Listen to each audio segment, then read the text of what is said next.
folks. We are live, Invictus Power Hour, episode 1, here with our guest, the Dangerhawk, Dennis Morgan. Alex Aceta here. Let's all just introduce ourselves. Everyone, Nick Outman here. Very excited for Power Hour to begin, and get your drinks ready. If not, if you're a soda or water person, that's cool too. Just enjoy and hang out with us for a little while. Ryan Gross, and here with my sangria and my fancy Starbucks cup. Very excited to be here. And Dangerhawk Dennis Morgan with some Colorado Kool-Aid. Coors, if you're watching this. I see those mountains. I'd say if that isn't a plug, I don't know what is. Yeah, come on. I see that those mountains are blue. Does that mean they're cold?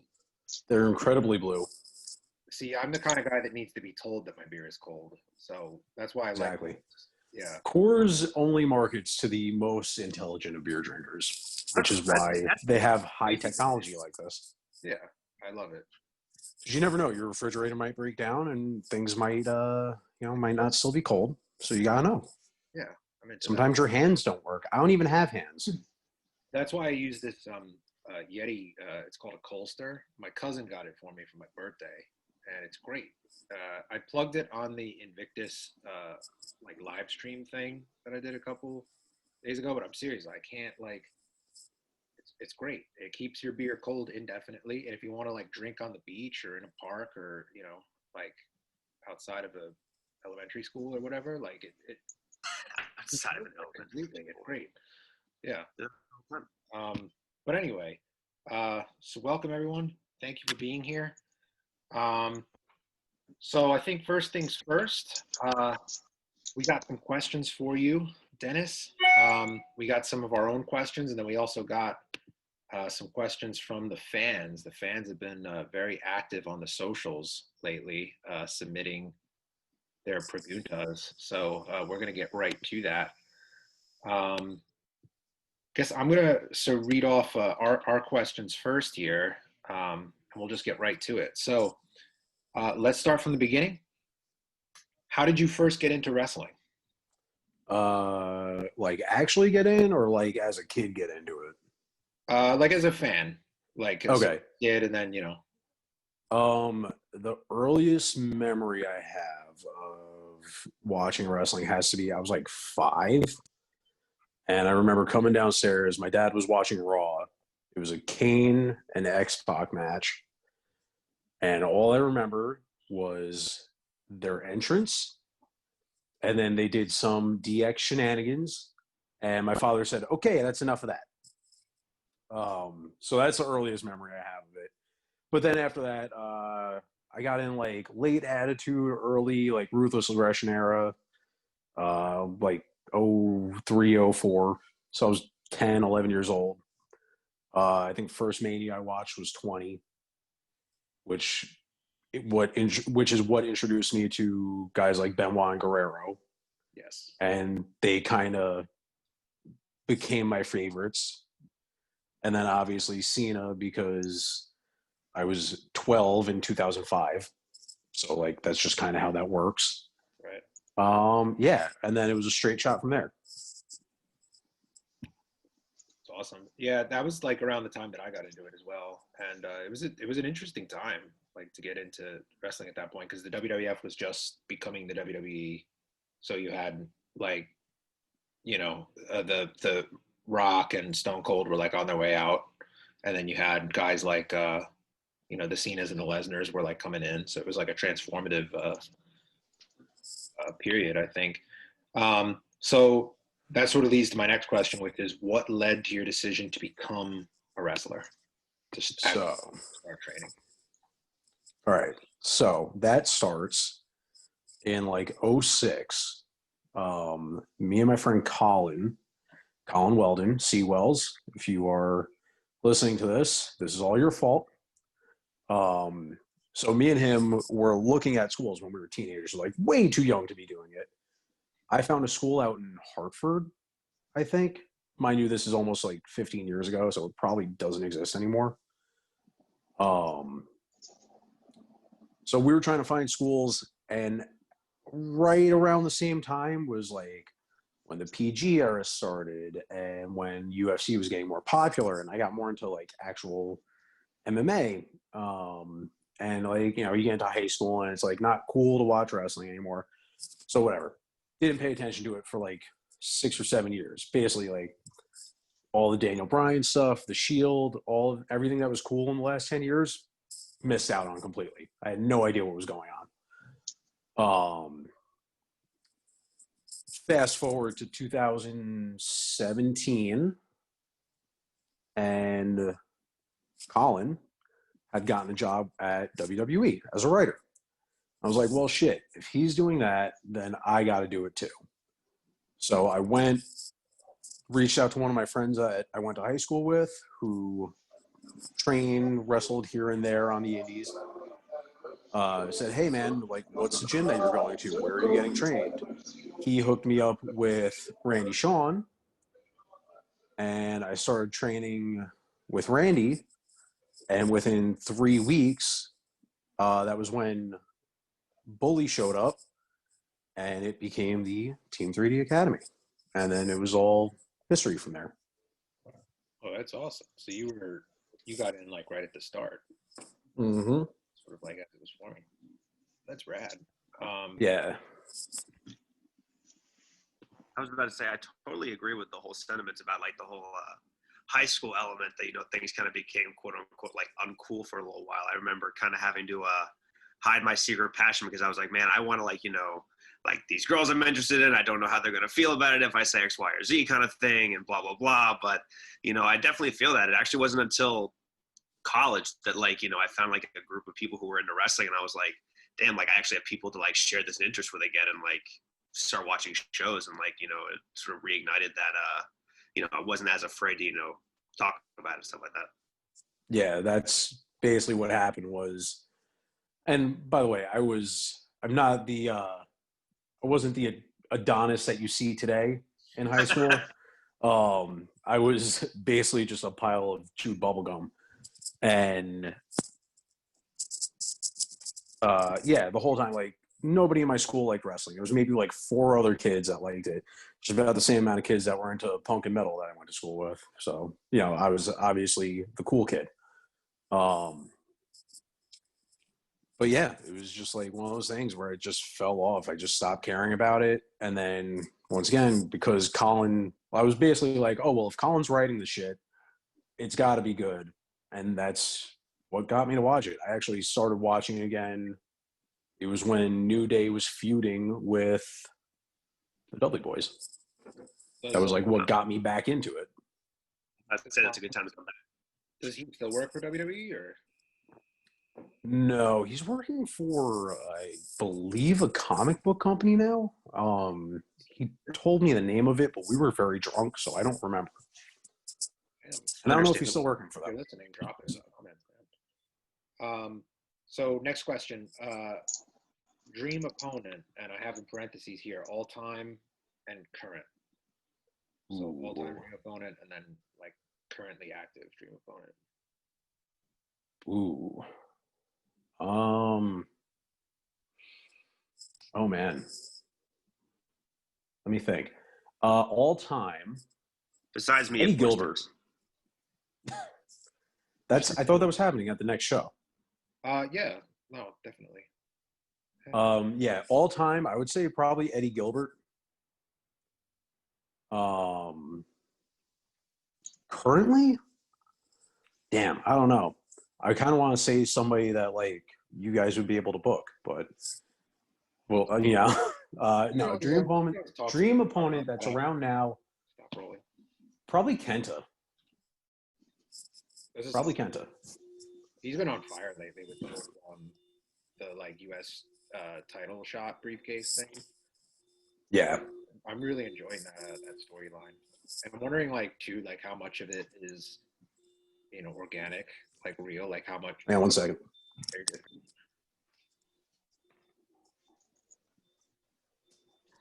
Okay.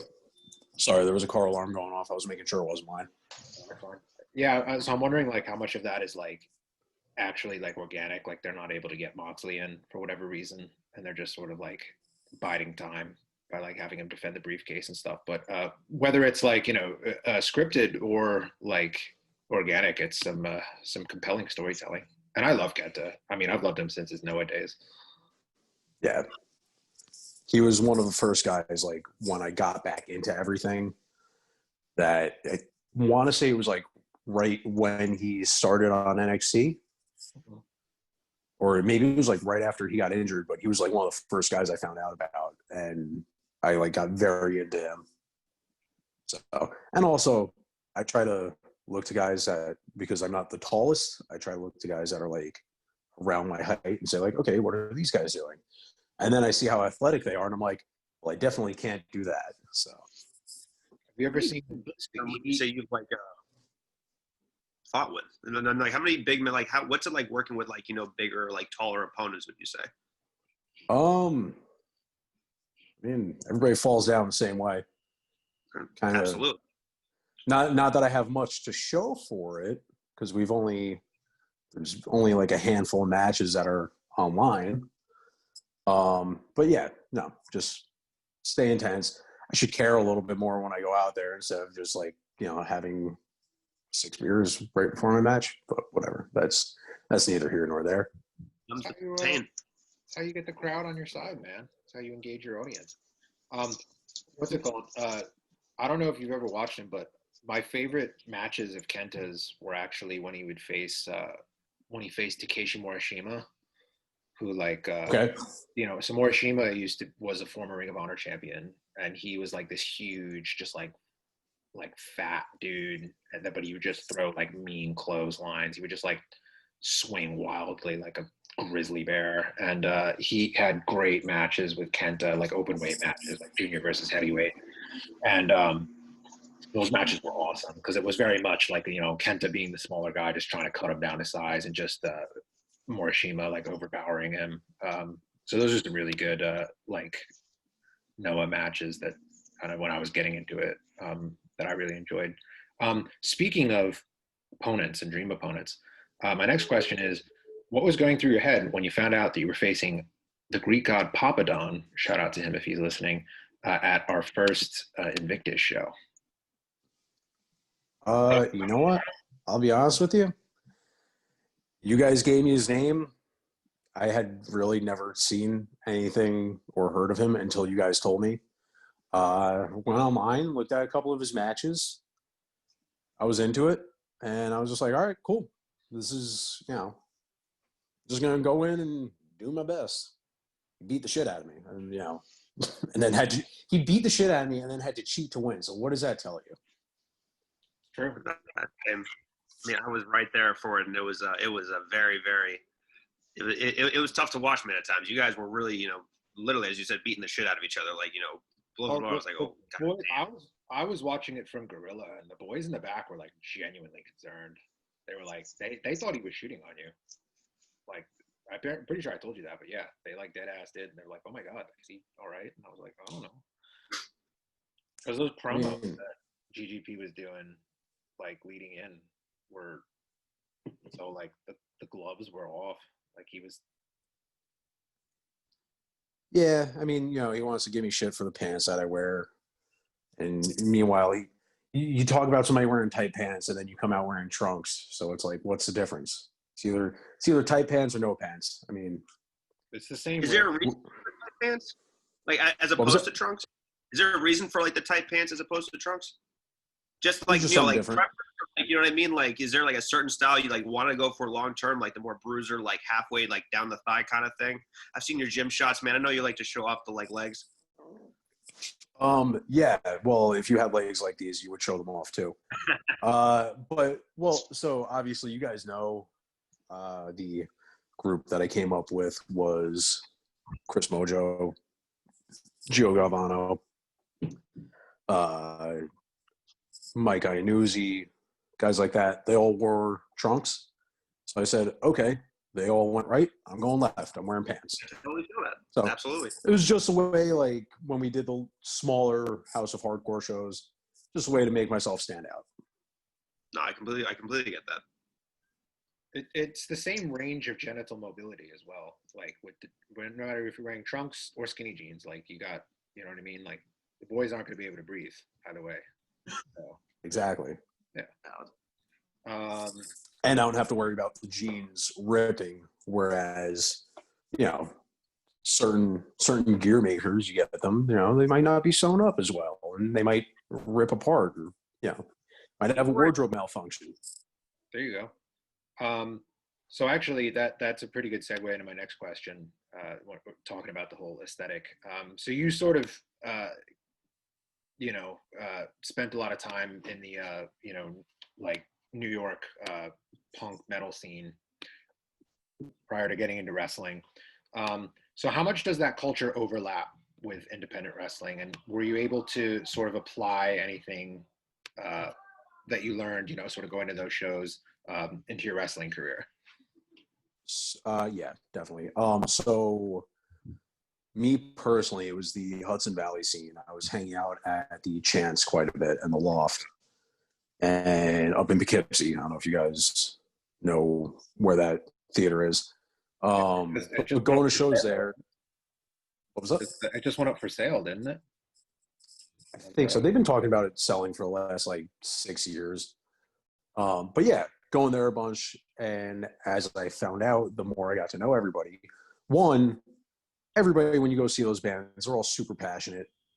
And, it's one of those things where, like, guys that I'm friends with, like, to this day and back then, have, like, busted my lip open and have immediately turned around and said, "Oh, shit, my bad," hugged me, and then just went right back to what they were doing. And there was never any hard feelings. That's just how it is. Super passionate, and like, helped you when you're a doughy fucking 16-year-old kid. Helps you toughen up a little bit. You learn to keep your chin down and lean in with your head.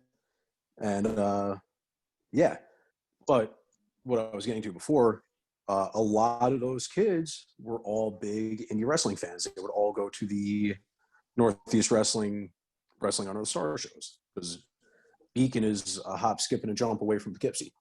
Mm-hmm. And that's that. That's awesome.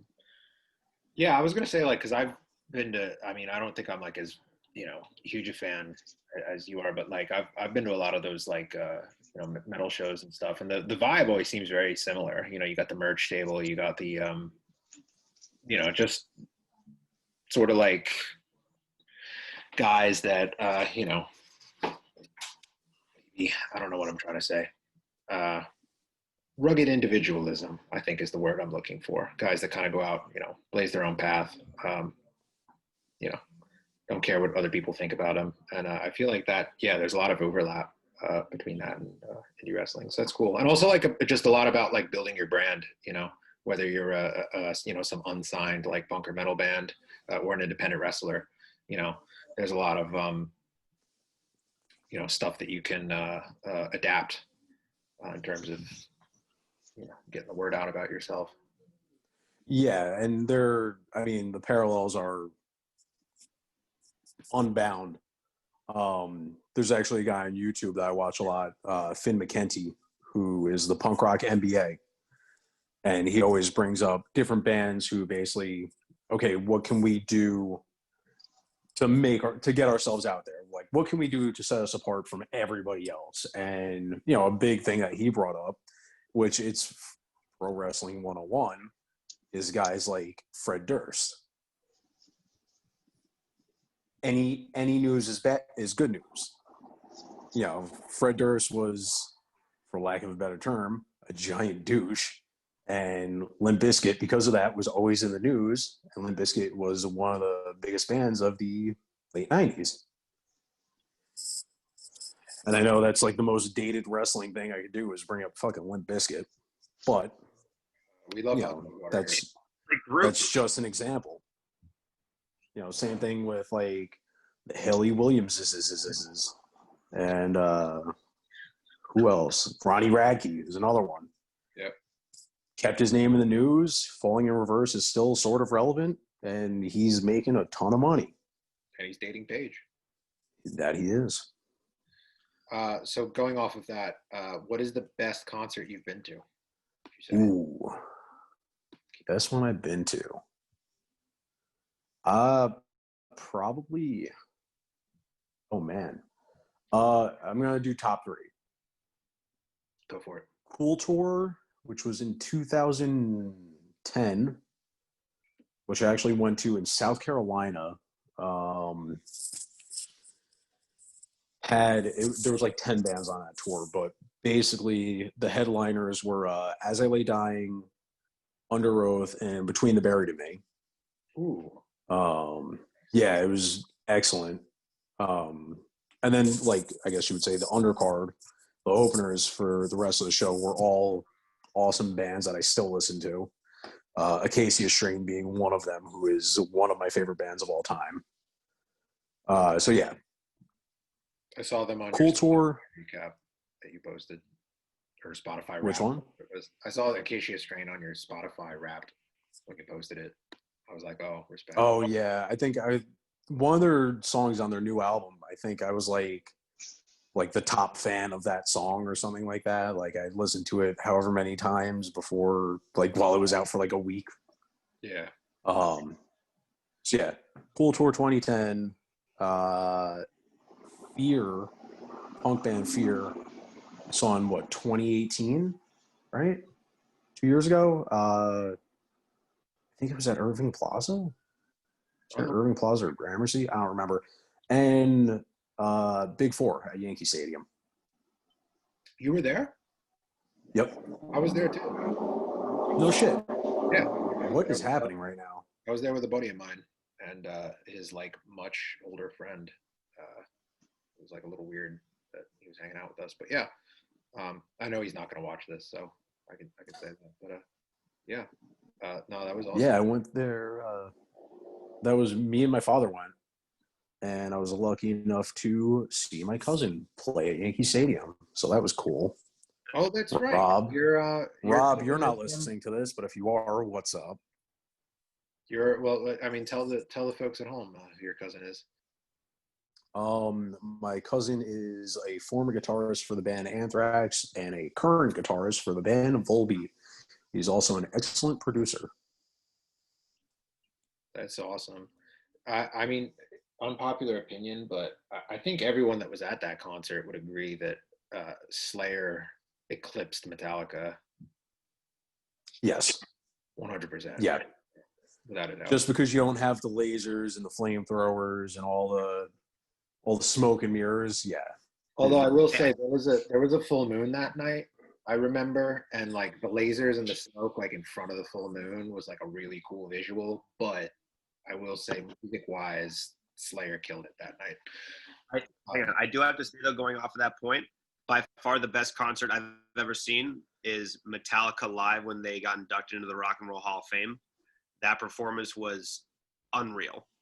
That was like the most real experience seeing that live. So like I was gonna pop in as soon as I heard Metallica. I was like, oh my god, I just got to put in this little 2 cents here. But what experience? U2 that night was by far the worst act of the night. I gotta say. Ew. U2 is always the worst act of the night, That's valid. no matter who they're with. U2, I have not been a fan of U2 since they like violated my privacy and just injected the album.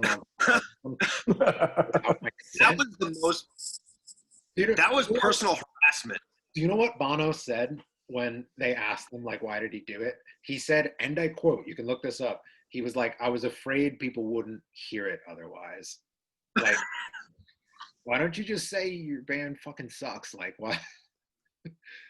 Is it? You could say that in an easier way. Oh man. I don't know if you're hearing this. Come and do something about it in this ring cage match. Yes. Edge, not Adam Copeland. Edge is a guitar player. I want you one-on-one. You know, y'all are saying this, but you know, Larry Mullen Jr., the drummer for U2, he lives like a block that way. And I'll fight him. He lives on the water. Bougie bastard. Wait, is he the dude by you that has the super nice house? Like if you go past your road and make a left, his house looks like a giant garage. Oh well, wait. You've only been to my mom's house, right? Yes. So okay, We your went mom's there. house. You go past her and go Yeah, left. no, I'm at my dad's right now. My dad. Oh shit. He lives on the water. Yeah. Man down. Yeah. There's all these houses like right on the Hudson River where like, I think like Alanis Morissette or someone had a house there at one point. I don't know. Okay. Anyway, back to the questions at hand. Where are we? Here we go. Knowing that you're a huge enthusiast of ultra-violent wrestling, what is your favorite deathmatch stipulation? I don't know who you heard that from, but I was always, I mean, it's not a death match, but I was always a fan of the Monsters Ball matches. In TNA, I guess, I don't know. There's some shit in Japan that is just wild. Like if you watch the old Onita Mr. Pogo matches, anything that has the words exploding and barbed wire in it, I guess. Yeah. Didn't Terry Funk do something like that in ECW, the barbed wire match? Him and Sabu. Yeah. Oh, Sabu, that's right. Yep. That was when really hard to watch. Sabu sliced his arm all the way open and Yes. just took fucking sports tape, like wrist tape, and just taped his arm back together and just kept going His because bicep muscle was like hanging out. It was disgusting. yeah. But they got that from like FMW, like Frontier Martial Arts Wrestling in Japan. Yeah. Yeah, I remember I saw a Big Japan match once where it was like I think I was telling you about this actually. Once the piranha tank death match. Yes. They had a tank of piranhas like in the middle of the ring, and they had to like dunk their opponent's head into it to win. It was like I don't even think they were real piranhas, and I think they were just fish. Do you guys watch Wrestling Society X? Yeah. Yes. Oh my God. What could have been? Why are they? My question is, why are they rebooting WCW right now? I don't. They're not though. What do you mean? It's AEW. It's a totally different thing. That's a layup. No, but the bogus WCW reboot Twitter account, like that. Oh, that I didn't see that. No, but like, why are they like? Wrestling Society X is primed for a comeback right now. Like Lucha Underground is dead. Like that, just over the top, ridiculous, like filmed in some LA studio warehouse, like style. Bad piranha tanks, man. Right. I'll be completely honest, and it's not just because I through House of Hardcore I met a lot of those guys, and they're all great, and they said it was like the best time they had. Lucha Underground is like my favorite product from the last like 5 to 10 years. I definitely like. I really love that it's more like it's so well done, and it's so like in terms of the quality of the video content and in terms of like just the ways that I completely agree that there's so many pros that I saw to it as well. It's true. You know, and like what I like about it is that it wasn't how do I describe it properly? It wasn't a wrestling show. It wasn't a show about wrestling. It was just a show that had wrestling in it. Like absolutely, it had like I mean I hate to say it had some elements of like soap opera almost. You know what I mean? Like they had like the like they had guys in like holding briefcases full of cash and like this whole like almost like mob third party like kind of thing is like the corrupt general manager. You know what I mean? Like some of the earlier stuff too. It's like especially like they had a lot of like storytelling involved to such a degree that was beyond, as you said, just the ring. That I definitely agree. It really created for some quality content if you're a fan of just like good television. Yeah, to me it was. It's almost like Netflix Glow. How it's a show where people wrestle, as opposed to your standard. You know, your standard WWE, AEW, whatever. It's a wrestling show. Yeah. You know. And Glow like is this, so like instrumental too with like bringing in the casual fans. Like my girlfriend and her friends who are not wrestling fans in the slightest, but they know that I'm involved in it, and they're always just like, oh, like we love Glow. Glow's a good show. I mean, I just haven't met too many people who have seen it, but the people who do watch it, they love it. Yeah. You know, it's a shame that Netflix isn't giving it a chance to end on its own terms. Yeah. You know, but yeah. Last question I got for you, Dennis, and then we'll move into the fan questions. So I feel like everyone who has trained at the Team 3D Academy has at least one Bubba Ray Dudley story. Do you have one that you could share with us? Oh boy. I'd rather not, because You're fine. let's just put it this way: he wasn't a fan of me when he first met me. I was starstruck, and Imagine. I was also a little bit of a dick. You? No. And he may or may not have threatened to throw me through a wall, but that's where that story's going to end. Sounds good. That's more than enough. Let's get into the fan questions now. Actually, so Nick, you had a few from Instagram, right? Do you want to start out? Yeah, absolutely. If you want me to just take away the stuff that I got from my social media, and I can absolutely do that. Yeah, let's do it. So first of all, Mucho Chris Mojo asks, how does one smoke a beer? What you do is you take hops. You know what hops are, right? It's the aromatic plant that gives beer its citrusiness, and that, like any IPA, it's, you know, the thing that makes IPAs taste like shit. What you do is you stick that in your into a water pipe, and you go. No, smoke beer is just a fucking stupid catchphrase that I got from Municipal Waste. It's a band that they had a T-shirt that said "smoke beer," and I was like, "Fuck, that's awesome! Like, that's hilarious." And I was 16, so yeah. And it stuck with me, and it confuses people. I was about to say, on a side note, the amount of compliments I've gotten from your shirt from just people outside of you and people who know wrestling is quite a few. So, gotta say, man, yeah. You have a house. If you haven't already checked it out, DM Dennis Morgan. Awesome shirts. He'll definitely get a lot of compliments along the way. Moving on to the next one. This Please comes wait. from. Quick plug for my T-shirts. I am broke right now. Yes, absolutely. So please hit me up. Buy as many of my T-shirts as you can. I need the money. It will come with a free koozie, and maybe it'll smell like burnt metal or beer. So yeah, please buy my shirts. Absolutely. So moving right along here from Mystic Knight of Amnesia. He's all the way in the UK. He has two questions for any UK listeners. Shout out. Would you say that in the past decade or so that wrestling is enjoying a renaissance? Yeah.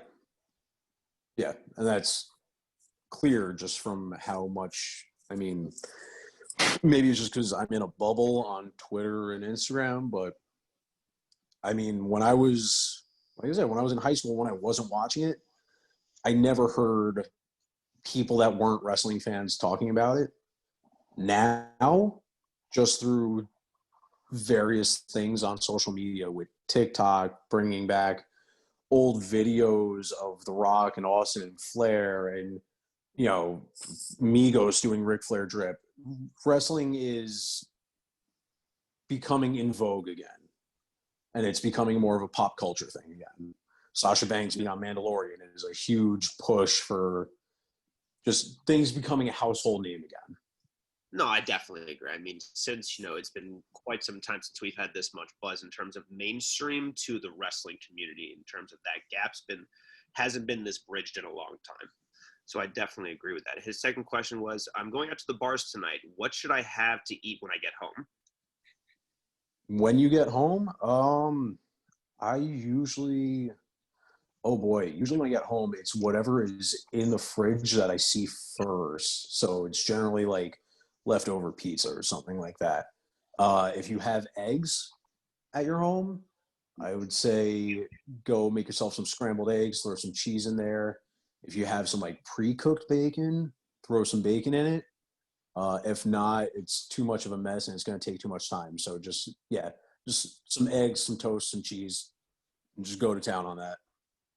Oh, You'll still wake up hungover, you know, but at least you won't be as hungry nah, when you so wake up. any night of drinking, if you don't find me with a full pizza at the end of the night, it hasn't been a good night then. So moving right along here, we got NEW sign guy with. Would you like Hale Collins to come to Invictus to finally be able to face him? Yes. I either want Hale Collins to come to Invictus, or I want to go to NEW, or if Mr. Dreamer can facilitate it when this goddamn pandemic is over, who knows, maybe a House of Hardcore ring. It could happen. That is actually, I'm not going to say no. I would love to have a match with Hale. That's the reason I want to see that match, is because, I don't know, Nick and Ryan, if you guys know, but Hale Collins was trained by Tommy Dreamer, right? So he was like an OG House of Hardcore guy. So you have like 2 generations of House of Hardcore colliding in the ring, which is really cool. I actually have a follow-up question that Joe submitted on Facebook leading off of that. If Invictus Pro Wrestling gets Hale Collins to come in for a show that everyone keeps talking about for a matchup against you, what kind of match would you want? That's the people. We could do like a Taboo Tuesday kind of thing, whatever they want to see. I'd be into that. I know love that kind of stuff. I know Hale's a fan of jumping off of ladders into tables with nobody laying on them. So, we could do something like that. Do maybe like a street fight, or we could just have a regular exhibition match. I think, actually, you know what? Hale Collins, 2 out of 3 falls. That would be fun. That would be a good time. 3 stages of hell. Let's do it. I was about to, and also, like, for the record, I know I might be the minority here. Taboo Tuesday, great concept, terrible execution. Yeah, I agree. So, next up, Vincenzo Galvano asks, favorite tag team of all time? Road Warriors.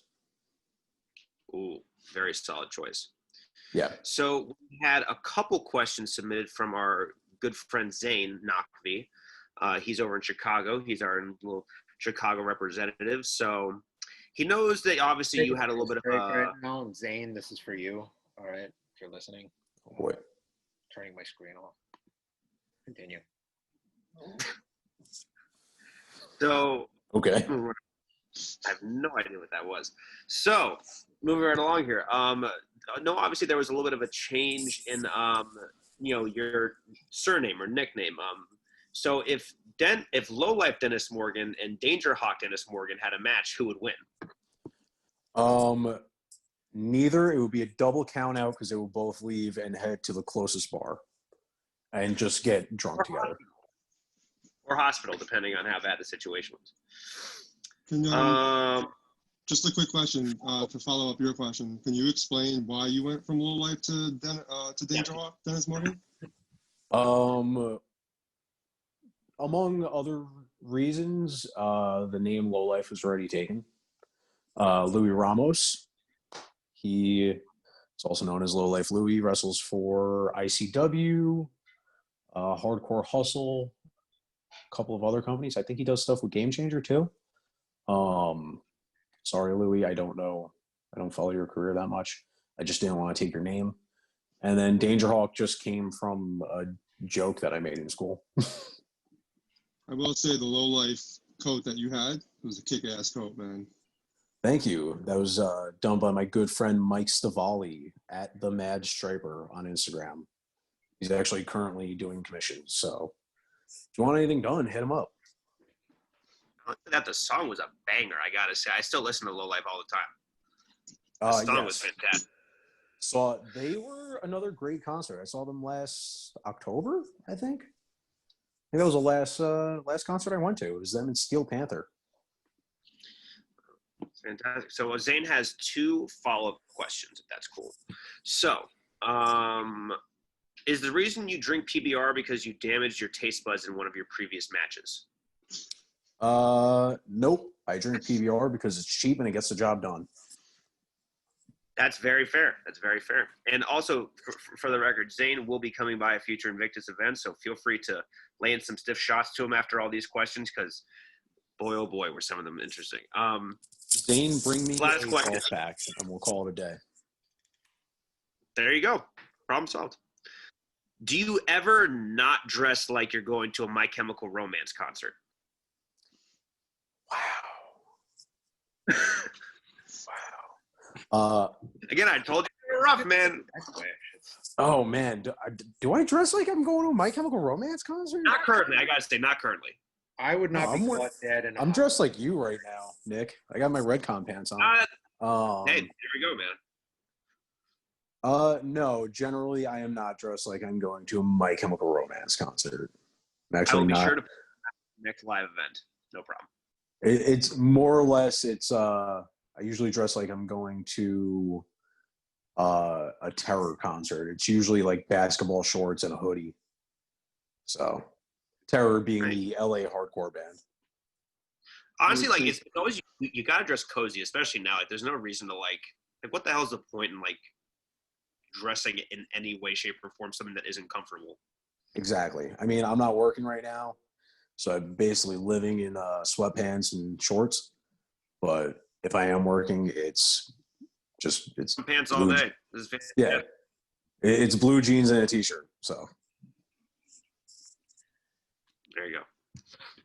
I got yeah, those were all on my end.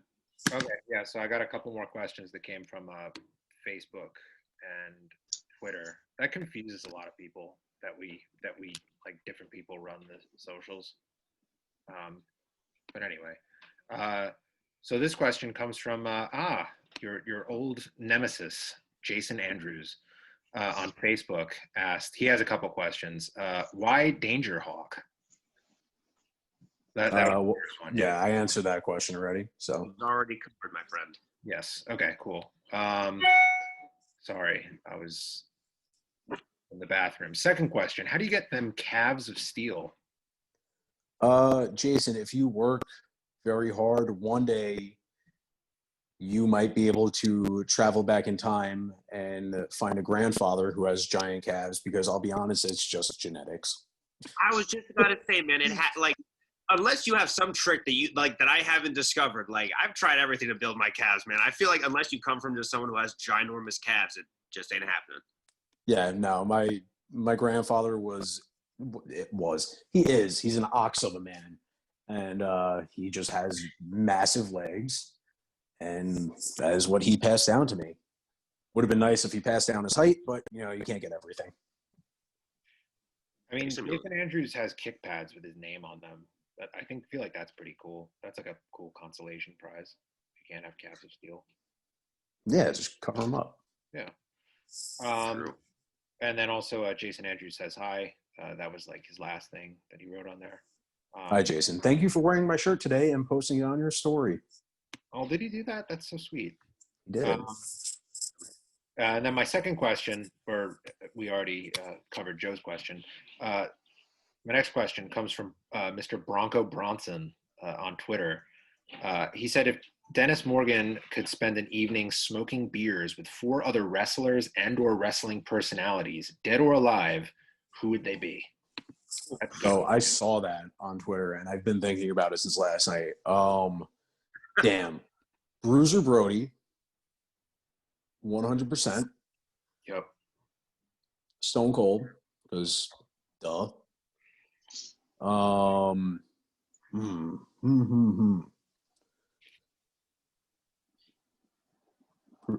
Brody, Stone Cold, Bobby Heenan, and oh man, who'd be the fourth? Buzz Sawyer. I love Buzz Sawyer. I think he is one of the forgotten greats of WCW and Jim Crockett Promotions. I mean, he was nuts, but man, he was so good. I would love to pick his brain. Yeah, for sure. That's a good list. I'm a huge Brody fan. All right, so that concludes, or actually, Ryan, you had some questions as well, did you not? Yeah, just a couple. If you weren't wrestling, what would you be doing as a career? It would be what I'm already doing during the day, or not doing at the moment. But I am also on top of being a wrestler, I am a union steam fitter. So I do that. It's a good job. It's a good union to be a part of. If you weren't Dangerhawk, do you have any other idea personas that you might have went with? Personas, no, because at the end of the day, it's still just me. There's no, Right. it's not a character. It's just a name.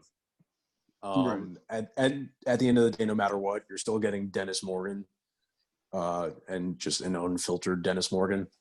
I don't know. There was a couple of, were there other names I was thinking of?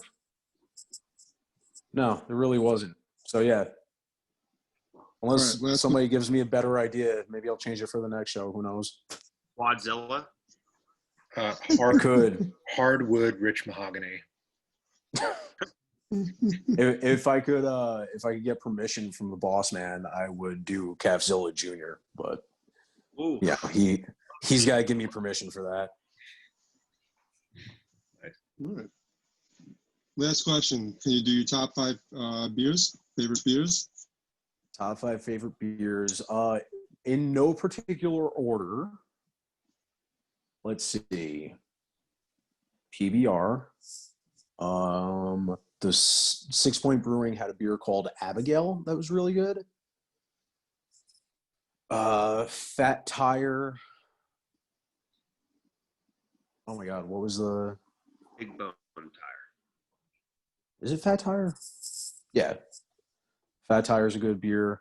Sierra Nevada, their IPA is really good. That's 4. And Coors. Coors is great. It's water. It's literally just enhanced water. True. Gotta stay Is it hydrated. bad? I've only heard of 2 of those beers. You got to expand your repertoire, Ryan. I'm not a beer drinker anymore, man. I used to be a tequila person, but that was a long time ago. Many moons ago. Many moons, yes. All right. So that concludes our interview / Q&A portion.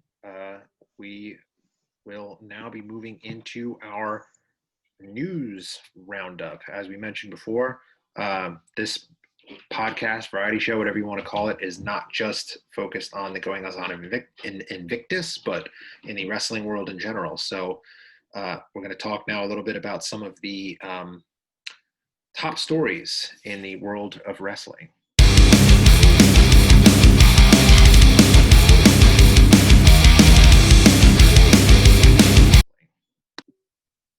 So let's dive right into the latest news. We're not going to be covering anything from War Games because that is ongoing after this recording. But we do have a couple of big news stories to cover, particularly from AEW's Winter is Coming, which took place this past Wednesday. So one of them, of course, a lot of newsworthy things that took place on that show, one of which being Kenny Omega defeating Jon Moxley for the AEW World Championship and then running off with the belt alongside Don Callis of Impact Wrestling. And he will now be appearing on Impact this coming Tuesday, thus effectively launching a partnership between the two promotions. What are our thoughts on that? You want to start with anybody? Or I'll go first. Fuck it, I'm already talking. I think that's awesome. I think it's great. I think more companies should work together because if you want a better wrestling product as a whole, you want to make wrestling more accessible for everybody. Everybody needs to work together and not counter program and try and beat each other. If everybody works together, wrestling as a whole, hopefully, will get better. It's great for business too because working together, you'll get your talents named out there. You'll get the other promotions' talents named out there. I agree. I do think it's good for business and the promotions. Yeah. I mean, there were a lot of people who were saying online that, this partnership is going to be one-sided. Like, Impact needs AEW more than AEW needs Impact. But I would disagree. I think the coalition approach is going to be, I've seen a lot of, people saying online and people that I've been talking to that, have been fans that haven't cared about wrestling for a really long time are now really excited by the possibilities that are coming from AEW working together, not only with Impact, but they have a partnership with NWA as well. But I've been saying, we've been saying this for a while now that that wrestling promotions, should really, especially during the time of COVID, with how unprecedented things are, we really need to start working together, pooling our resources to create a product that's truly engaging and get the fans on board and excited. So I'm really, and not to mention the litany of dream matches that can come about between Impact and AEW as a result of this. No, I definitely agree with those statements. I mean, especially during a time where everything is sort of like on the down low, we need to come together almost as like, people in wrestling business where it's already such a tight market that like you need to pool all your resources together. And the fact that these guys are trying their best just to make dope products. And as you said, the dream matches, man, the North FTR, like, you know what I mean? Ace Austin could cause some serious damage with some of the dudes in AEW. I think this could be a huge time for that guy, especially to shine on like a huge platform. It seems like a huge opportunity for both parties. And while yes, obviously when just from a ratings perspective, it's like, obviously Impact and AEW are on different tiers currently, but in the sense of when you combine the two to the sense you have such a large talent pool of people that it creates, as you said, for a wrestling fan, almost a dream situation, and I'm excited to see what the future holds for that. Absolutely. Yeah, you're essentially, between the two of those, and then don't forget, they also have partnerships with New Japan. I believe Ring of Honor is part of that as well, because I know was the Super J Cup, right? What's the tournament that they're doing that? Oh, it's yeah. like That's all right. interpromotional. What's his name? Chris Bay is in that. Yep. Chris Bay, and then there was somebody else. I can't remember who it was. But I know there's a lot of guys that go between ROH and New Japan. So you've got tons and tons of crossover. Mm-hmm. You're basically getting like a super indie show. You're getting like a House of Hardcore show, how you would basically get everyone there. Yeah. I'm excited personally. Something else that happened during that show, which has been the absolute talk of the wrestling community over the past several days, Sting, of course, the icon, the living legend himself, made his AEW debut. What are our thoughts on that? Because the internet has been a buzzing. I kind of feel like I need to see what his role is going to be before I decide that. Was it awesome to see him? Absolutely. But I would like to see how they're going to use him. It was very like as cool as, don't get me wrong, that was the perfect way to introduce someone, in my opinion, in this era. Like I did not in any way like get taken away from the moment because of the fact that it was in the middle of a pandemic and it wasn't packed with 50,000 people or however many. It was still an incredible moment, even with the limited capacity that it was. Where we go from here, I don't know. Is he going to be a manager? Is he going to be a behind the scenes guy? Is he going to be a, on screen sort of, ruler of power, like a general manager, quote unquote? It depends. Is he going to be in the ring? Like there's a lot of factors at play. I would love to see him in the ring on one hand, but at the end of the day, I know how he left WWE creates a lot of issues for his health.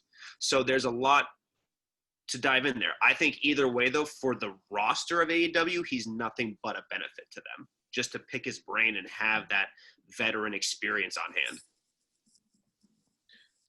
I think it's going to be sort of like what they've been doing with Arn, Tully, Jake, Taz, all those guys. I have a feeling he's basically going to be like the mentor, most likely for Darby Allin, if I had to guess, just from the way things went on Wednesday. That's just context clues. That's what it seems like is going to happen. Sure. Yeah, guys pretty much hit the nail on the head. I do think if they're going to use him as a mentor, I agree with Dennis. I could see it being Darby, and like Nick said, just gotta see what they do with him. It is cool to see him, but can he compete the way he used to? So what happened? It was a special moment. I was just saying, it was such. No, absolutely. It was nostalgia filled, but I think it'd be cool to see him as a mentor, versus in performer, because I think Darby Allin's the perfect person for him. I mean, they were speculating that as soon as they said he was signing on with AEW. So it'll definitely be cool to see what they do with him. Sorry, Ryan. So my assumption was, yeah, what you guys were saying. I just assumed he was going to be like a manager, a mentor, maybe like the babyface version of what Taz is, or what like Jake Roberts is. But then just a couple of days ago, AEW updated their roster page, and they included Sting on the roster page, and they included the record section, like the win, draw, loss thing, which implies that he's going to be actively competing in ring, which I don't know what to think of. It really depends on his health, you know? Yeah. But I mean, okay, for example, let's say all things considered, health on point, the guy can go, no neck issues, there was no buckle bump. Let's excuse all that for a second. What would be the match currently in AEW you would want to see with Sting? Okay. And it's only because of the Impact crossover that's happening. Hear me out. Oh, yeah, Impact included. Hear me out. Sting versus Stang. And that's only funny if you watch Talking Shop Mania too. Yeah. But Sting versus Stang. And if you know what it is, you know what it is. Oh, good Lord. Nick, you're laughing right now, but I know you're a Talking Shop Mania mark. Oh, I love Talking Shop Mania, man. I Gallows, Anderson, man, like those guys created such a unique product, and like I'm not gonna have watched it like half a dozen times already. Yep.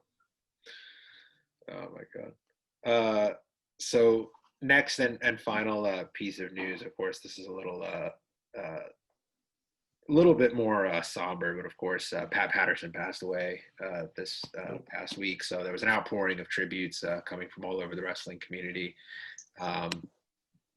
I think for me, obviously I never got a chance to meet Pat Patterson, but of course it seems like he was a great mentor and invaluable figure in the WWE, helped a lot of the NXT talents as they were coming up. But my big Pat Patterson memory was when I had No Mercy on the Nintendo 64, and Pat Patterson was an unlockable character in that game. So when you get to a certain point, he would appear as a playable character, but they had him as his present, or not present, but present for the time that game came out version. So he was just this random old man that would come in, and I was like, oh, who is this guy?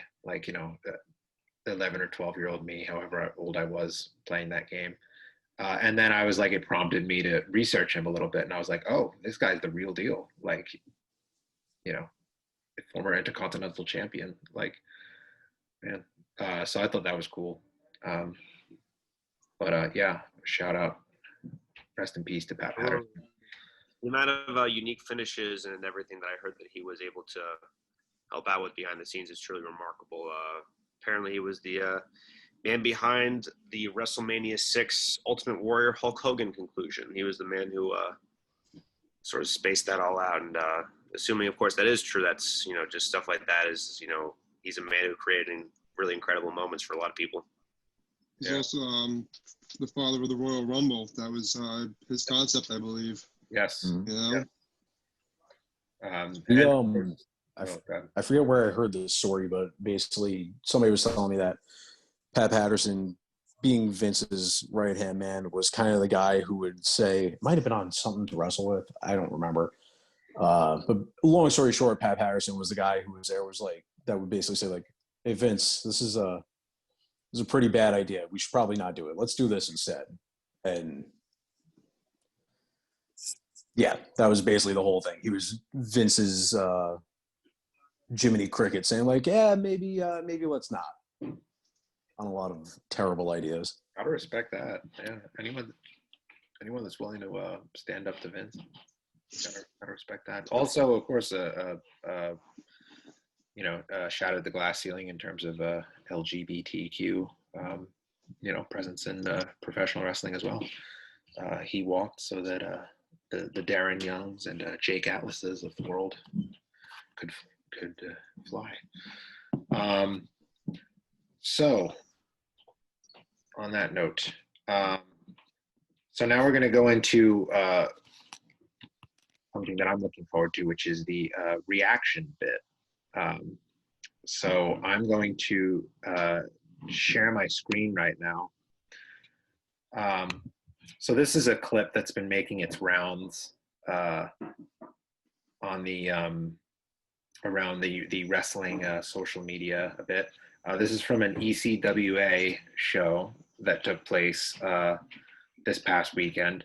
And the only reason I'm showing this clip is because it's confirmed that he is okay. But this is Colossal Mike Law with a particularly nasty bump that he took during this show here. So I'm going to just open this up here on Twitter. We'll full screen that. But yeah, have a gander at this.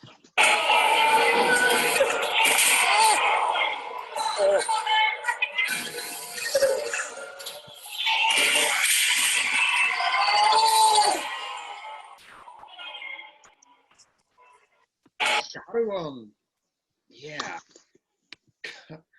Oh, brother, catch me. Yeah, sure, bud. I'll be there for you. That aim, though. Right into the chair. He became one with the chair. Literally just. That's impressive that he went through the back of the chair. It was a perfect bullseye. Yeah. And the fact that he's not hurt is just mind-blowing to me. But yeah, the guy, I don't know who his opponent was in that match, but yeah, he just sidestepped him at the last minute. Which, if we're being honest, wrestlers, come on, guys. You're watching this dude as he's climbing up on a thing. You're just going to let him fall on you? Just step out of the way. You see a guy going up there, and he's going to jump on you, just move. Honky Tonk said it the best, like years and years ago. Why would you jump out of a perfectly good ring?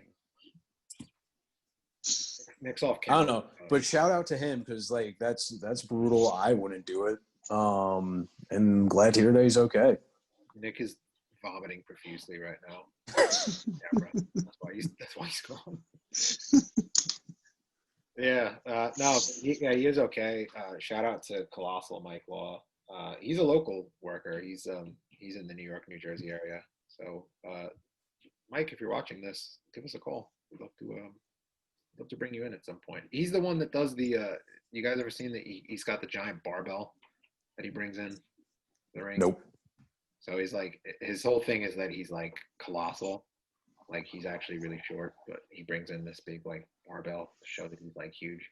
I like it. I'm into that. I love all the campy shit. But anyway, yeah. So that was our reaction segment of the week. So now, I keep referring to my little schedule on my phone. We're going to play a little game, which is Draw a Wrestler. All right, so for tonight's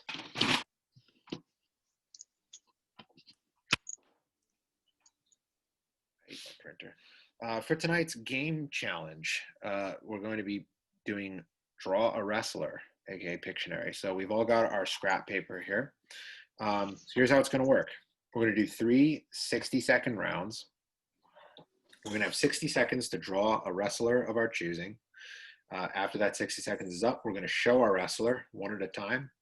Whoever correctly guesses the wrestler first is going to get a point. So we're going to do 3 rounds. All right. The first round, the category is going to be Wrestling Legends. All right. So Wrestling Legends. So I got my timer right here on my phone. Do 60 seconds. The category is Wrestling Legends. Let's because we want to make sure that we have as much time to draw as possible. So everyone got their wrestling legend in mind. All right. Yeah. This is gonna be hilarious because I suck at drawing, and I'm gonna have to do it from memory. So it should be fun. Yeah, that's all good. All right. Starting the timer now.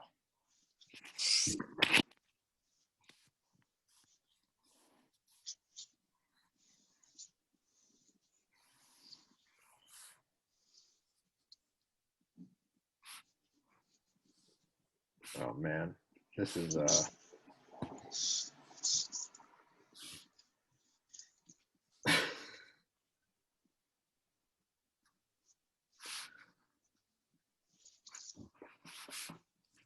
Yikes.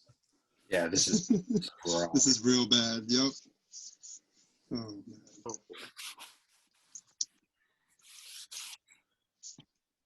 What's perspective?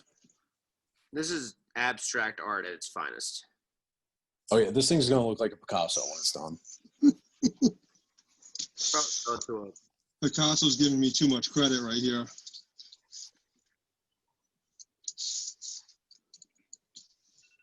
this is just Jesus. this is unique. It's over already. Damn. Are you kidding me? Give us another 60 seconds. All right, wait. I'm gonna give another 30 seconds. All right. Oh my god. Just to put the finishing touches on. I'm only human.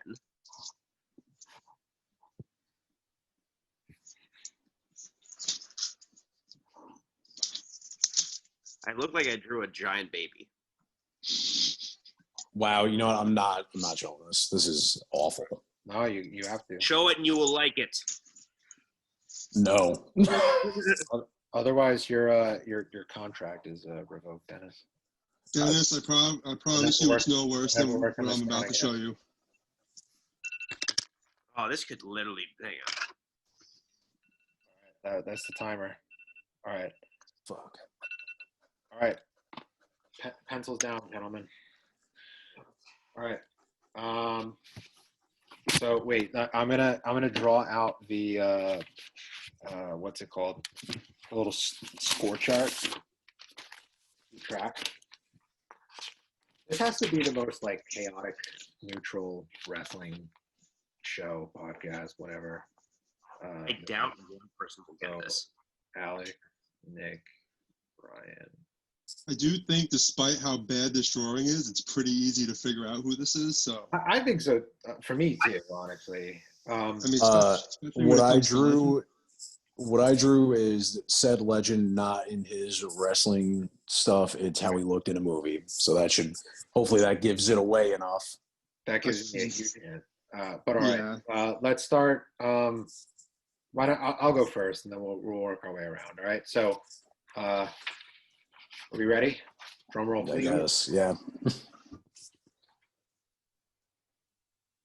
Oh, okay. Okay. Did we just say the answer? Yeah. Shout out those guesses if we have them here. So we're gonna go one at a time. Yeah. Okay. And that is Taker. Duh. all right. Definitely the Taker. Hey, no, what? Point for you just gotta shout them out when you have it. I thought that was John Moxley. Oh, I thought it was John Moxley. oh, damn it. All right. So wait. So we're showing them one at a time, right? And I then, know how it works. I was just being sarcastic. All right. So Dennis gets that point. Yeah, that is definitely the Undertaker.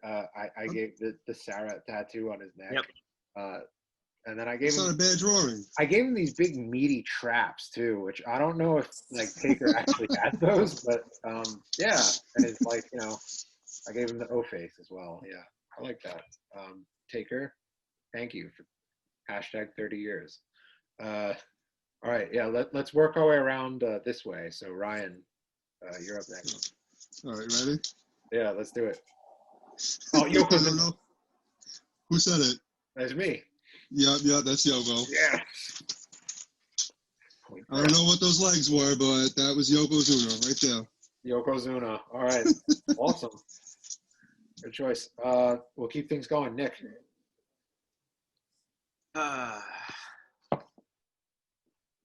Look at the face. Really pay attention to the face. That's Art. No. Ultimate Warrior? Yes. Thank you. I think Alex said it before I did. Oh. Is that? Yes, Ultimate Warrior. Right? Very bad version of Ultimate We Warrior. have 3 rounds of the game, so there's plenty of time to play it out. Dennis, last but not least. Awful. Terrible. Once again. Roddy Piper. Yep. All right, Ryan gets it. All right, so the current score is me 2, Nick 0, Ryan 1, Dennis 1. All right, so the next round is Favorite movie. we're gonna do 3 rounds. So this one is current superstars. Somebody This is probably going to be a current. This is probably going to be worse than the last one.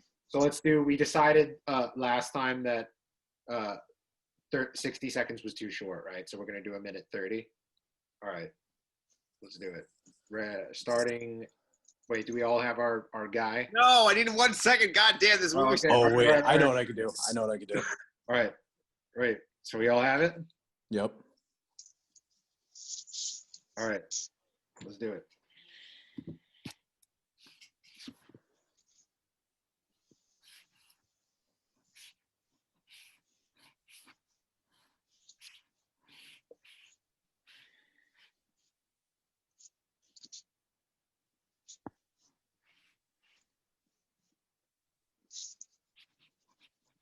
Oh, this belongs in the Guggenheim right here.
I- Ah, That is time. This is bad. I'm definitely cheating right now. All right. Close enough. Yeah, I think you guys will be able to tell. So category is current superstars. I started last time. Someone else should start this I'll time. start. All right. Let's see it. This was on the whole picture here, all right? Money. Is that a Shane McMahon? Sting? Oh, fuck you. Wait, but it is Sting? Yeah. I got it right. Who else got money signs around them? Sting, okay, yeah, because he did sell He is out. the current star. He is, and he is a current star. I would argue he falls more into the Legends category, but whatever. I don't like you, Nick. The record on It's AEW. To each their own. To each their own. All right. Who's going next? I'll go This is next. bad. I wouldn't expect the guy who this is supposed to be to even get this. Bailey? Nope. He's not wearing a top, Nick. That'd be pretty Again, scandalous. I'd say Bailey.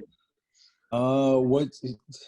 Baraka? He's got spikes coming out of his shoulders. Baraka No, from Mortal Kombat? ignore this. Ignore the spikes. I was gonna go for flexing, but I don't know how to draw flexing. RJ. Wardlow. No. Just look at that smug face right there. Sammy Guevara. Nope. He's got the little ponytail. Ponytail is throwing me off. Sometimes he leads it down too. Can you give us like a promotion at least so we can at least like Yeah, He's from WE.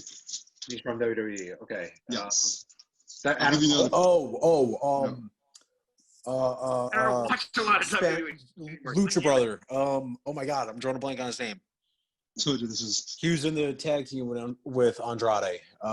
Shit. What the hell is his name? Angel Garza. Yeah. No, he's a blonde from California. Ziggler. Dolph Ziggler. There you go. There you go. Alex got it.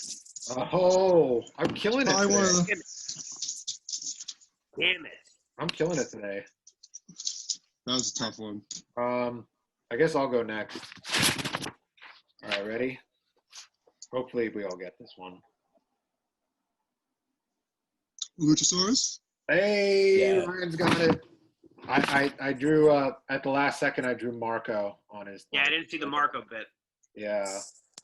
But yeah, Luchasaurus got his beard there and everything. Yeah. Well, Got Dennis. hey, Nick. Yep. Go fuck yourself. Sting. I get a point. Nick does get a point. Nick does get a point. All right, so score now is me 4. You guys. Nick 1, Ryan 2. I'm officially on the board. All right. So the last round, this is going to decide. Our winner here. The category is Invictus Pro Wrestling roster. All right. So a current Invictus Pro Wrestling star. Wait, don't start drawing yet. We didn't start the timer. All right. I'm gonna fold my paper over so we don't have to look at my horrible Undertaker art.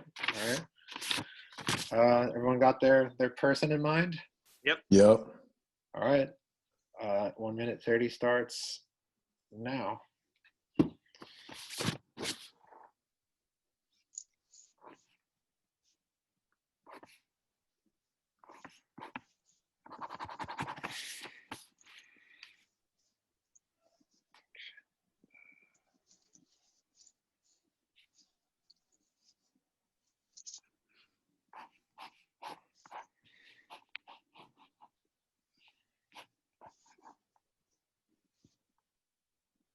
I drew a stick figure because That's very all right.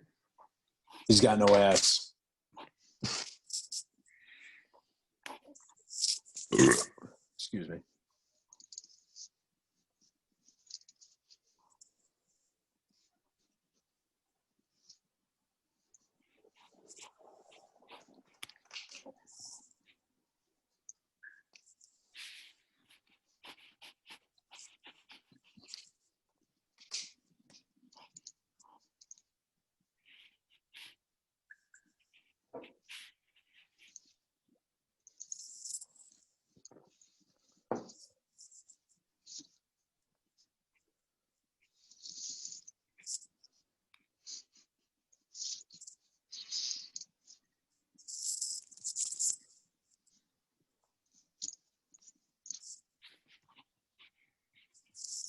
Oh, this sucks.